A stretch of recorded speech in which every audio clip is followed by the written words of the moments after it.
Hoy traje un desafío para incrédulos, una frase contundente, demoledora para aquellos que descreen de la existencia de Dios. La frase en sí misma, que es una pregunta retórica, es decir, una pregunta que en sí ya contiene la respuesta, es avasallante. Claro que el que no quiere creer no va a creer, porque la creencia en un ser superior tiene que ver mucho con la apertura de la mente, con un salto al vacío, con un acto de confianza, con suspender la razón, que es suspicaz, desconfiada por definición. Esa frase tiene que ver, sí, con la demostración de la existencia de Dios. Esa sola frase, un puñado de letras, no se precisa más para demostrar la existencia de un ser superior. ¿Y por qué vamos a hablar de Dios una vez más? Por varias razones. Una, porque es sobre lo que callan los medios de comunicación, los libros, las productoras de cine o las películas. En atención a eso que Jean Guitton, el filósofo francés, llamó silencio sobre lo esencial. Hay una conspiración de silencio. Hay una especie de gran Matrix que crea una ilusión de realidad que no tiene que ver con aquello que a las personas realmente les importa. La política parece ser lo más importante, esa fatalidad moderna, dijo despreciativamente Napoleón.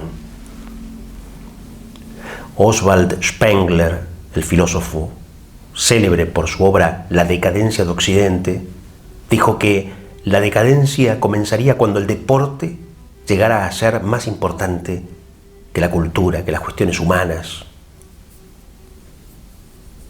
Y el periodismo, que forma parte de esta Matrix, que nos mantiene en teoría informados, con datos, pero ya decía Papini que la informática es ignorática.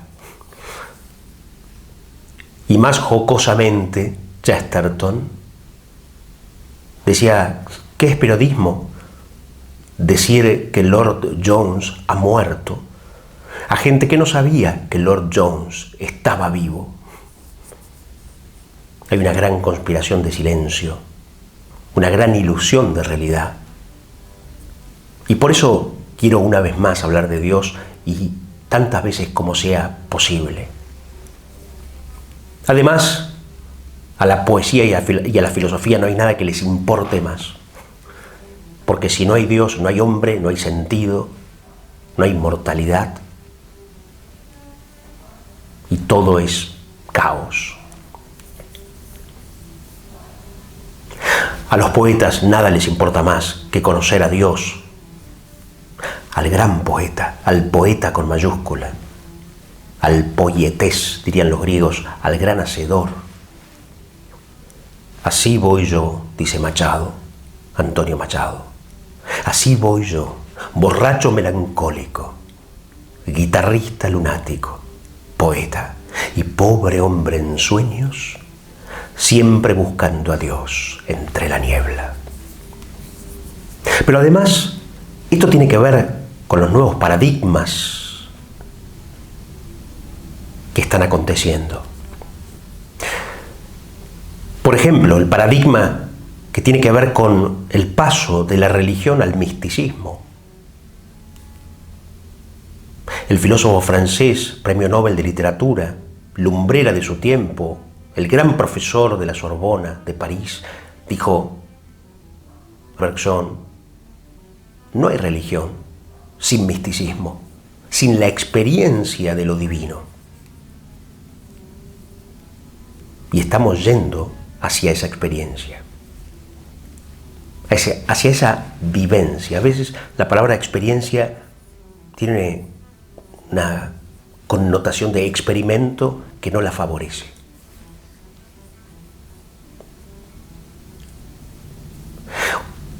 otro paradigma de nuestro tiempo que está cambiando, algo a lo que estamos asistiendo, y es el paso, tiene que ver con el primero de los paradigmas mencionados, el paso de la razón al corazón.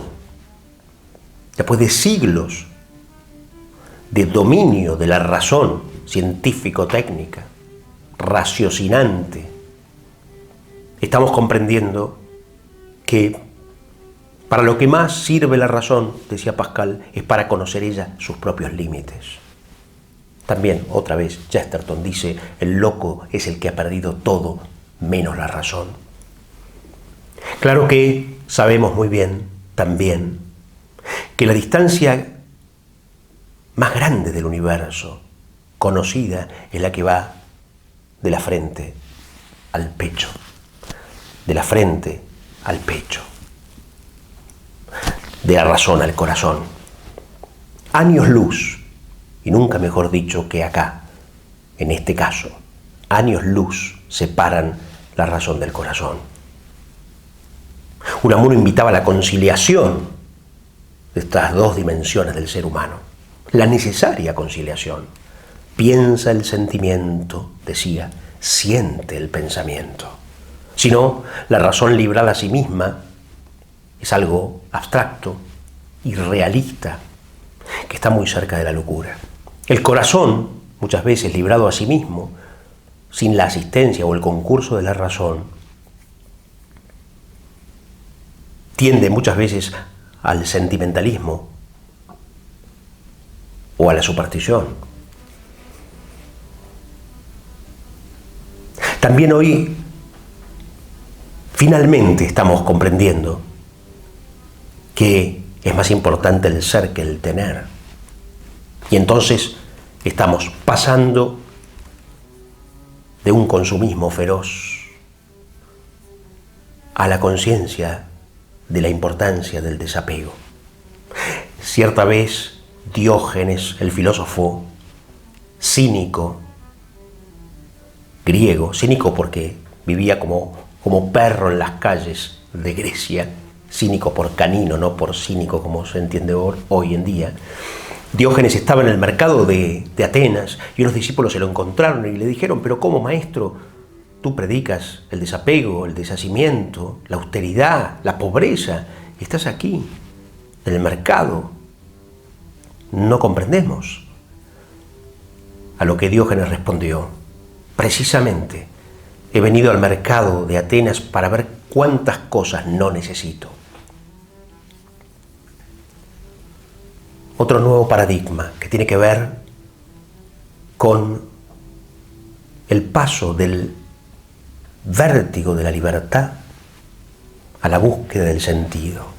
Desde el Renacimiento se inició una etapa para la humanidad de prueba, de rompimiento de límites, de ver hasta dónde uno podía llegar liberándose de todo, de principios, creencias, decálogos, hasta que finalmente el ser humano cayó en el vacío, la angustia, la ansiedad,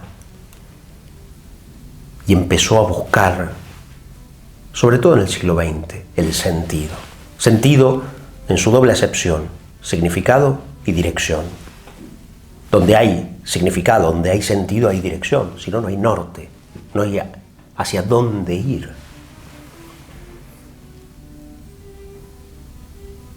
Y hoy vemos que es realmente uno de los temas de nuestro tiempo. Se habla de 1 millón de suicidios registrados por año. Registrados.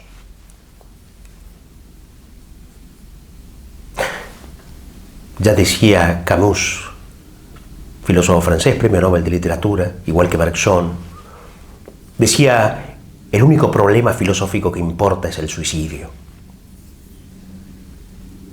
El ser o no ser. Si el hombre es o no una pasión inútil, como acusó errónea y ahora sí cínicamente Jean-Paul Sartre. al que se admiró demasiado en el siglo XX, a mi humilde entender. También estamos dentro de estos cambios de paradigma accediendo a la conciencia de el poder que tiene la mente humana. Carl Jung ha sido muy importante en este sentido. La mente no es solamente un receptor de conocimientos o de impresiones, órgano de atención a la vida, llamó el cerebro Bergson. La mente es algo prodigioso, es el mayor prodigio conocido del universo. Y estamos entendiendo que la tecnología busca suplantar poderes mentales perdidos, vaya uno a saber cuándo. Si en otra esfera, como teoriza o como dice, plantea Platón, si en una civilización perdida como la Atlántida, no lo sabemos, pero pareciera ser como si con la tecnología quisiéramos suplantar poderes mentales perdidos otrora, donde quizá podíamos sí comunicarnos a distancia, prever el futuro, mover objetos, o sea, la telequinesis, la teletransportación, la telepatía. Estamos procurando ganar o recuperar lo que es la magia de la mente humana. Freud, en El malestar de la cultura, en su gran libro El malestar de la cultura, habló de los hombres y los definió como dioses con prótesis. A nosotros somos dioses con prótesis. La prótesis es la tecnología. Entonces podemos volar gracias a la tecnología. Podemos comunicarnos a distancia gracias a la tecnología. Bueno, pero quizá esa prótesis empecemos a entenderla como no indispensable, o más bien suplantable por nuestras capacidades mentales. De ahí la telepatía, el vuelo de la mente, de la imaginación y del espíritu. La palabra que define las capacidades o los poderes de la mente es psicurgia. Lindísima palabra, de poco uso, por cierto, hermana de taumaturgia, ¿no?, que es magia. La psicurgia. Vamos hacia el descubrimiento de nuestras potencialidades psíquicas. Otro cambio de paradigma. Y vamos a la frase que tiene que ver con una demostración contundente de la existencia de Dios.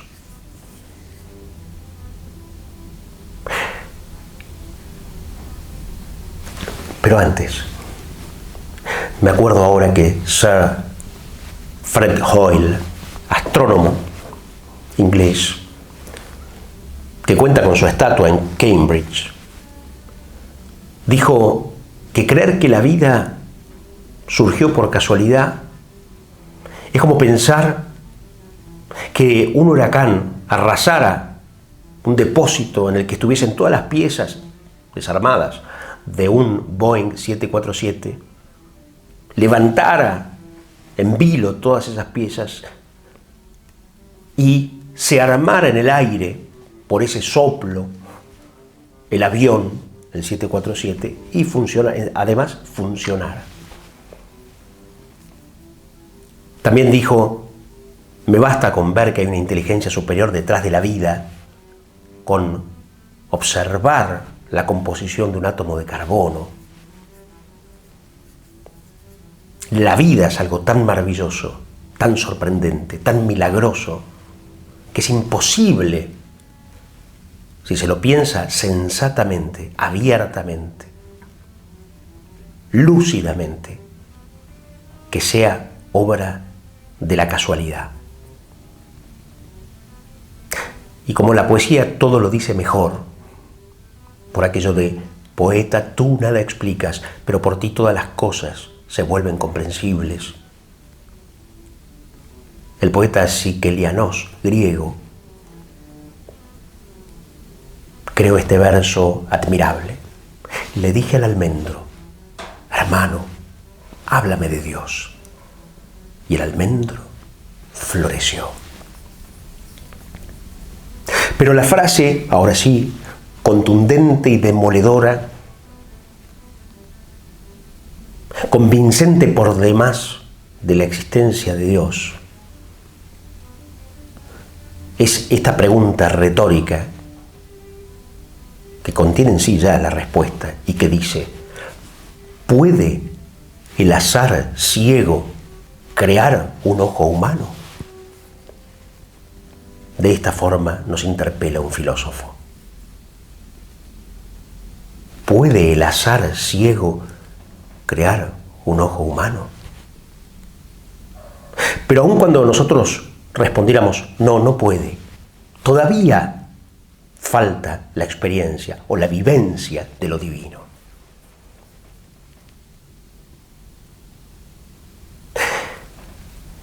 ¿Por qué? Bueno, porque Dios es un abismo, salta, dice Kazantzakis.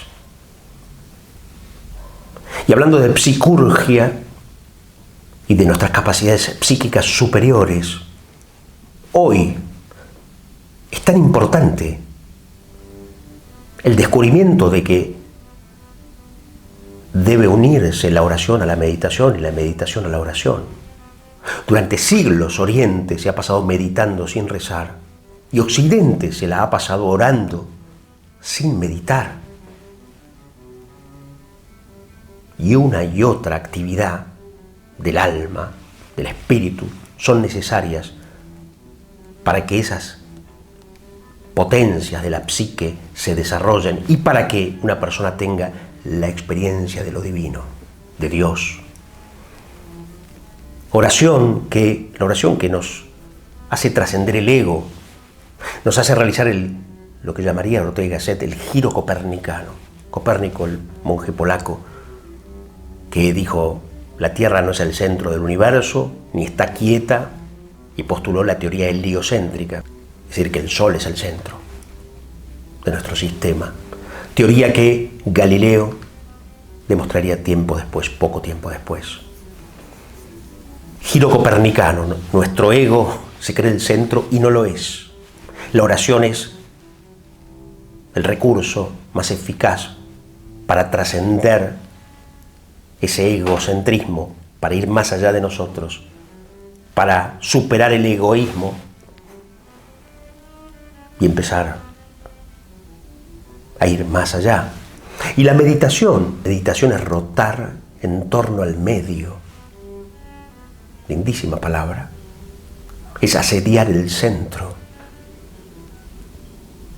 Porque en el centro está la fuerza vital, concentrada. Está el yo, ya no el ego, sino el yo, que confina con Dios.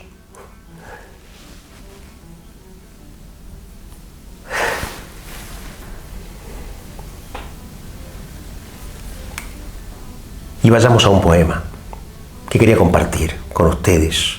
Otro poema. La poesía es la iniciación en los misterios.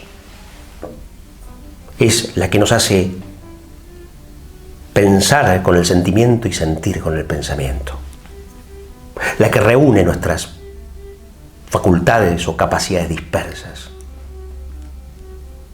en un haz de emotividad musical. Este es un poema que escribí hace muchos años, cuando vivía en Bariloche, en el Lago Gutiérrez, una noche que estaba solo y que nevaba, noche mágica, inolvidable e irrepetible.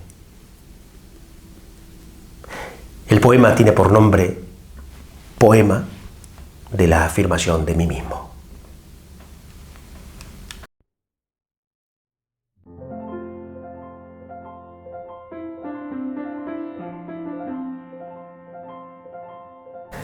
También por mí la máquina del mundo que el soplo mueve por entre el vacío. También por mí la máquina del mundo tu voz conmueve. También por mí derrítense los ríos al desfogado amor de la pendiente, y el ánfora del mar subsiste intacta sobre tu mente. También por mí la rueca de los días hila la lluvia que cobija al campo, y enlánanse por gracia los corderos de tu rebaño. También por mí la cuerna de la luna anuncia el reino de las noches blancas, en que habrá de apartar tu mano el trigo de la cizaña. También por mí la nieve baja al mundo en místico ideal descendimiento, y hasta el silencio, ay, quédase mudo ante el suceso. También por mí la llama se enardece, se inspira el viento y se emociona el agua, y el cielo con la tierra se desposa bajo tus alas. También por mí la madre mece al niño al son materno de la Vía Láctea, y el sabio se desvela con el himno de las galaxias. También por mí y el sol el fruto estalla, de puro contener la tierra el verbo, y aquel que lo asimila más se arraiga en su silencio. También por mí, Señor, tú me creaste desde el íntimo fuego de tu palma, y horneaste con tu aliento la alba arcilla de mi mirada. También por mí moldeaste mis potencias, me forjaste el amor y la templanza, y en la lúcida llama de mi lengua me diste el habla. También por mí, Señor, dimana el verso del cántaro sutil de la palabra, y el águila del genio señorea si cierne el ala. Que no haya recibido mi alma en vano, ni mi cuerpo, mi espíritu y tu gracia. También por mí, Señor, has caminado sobre las aguas.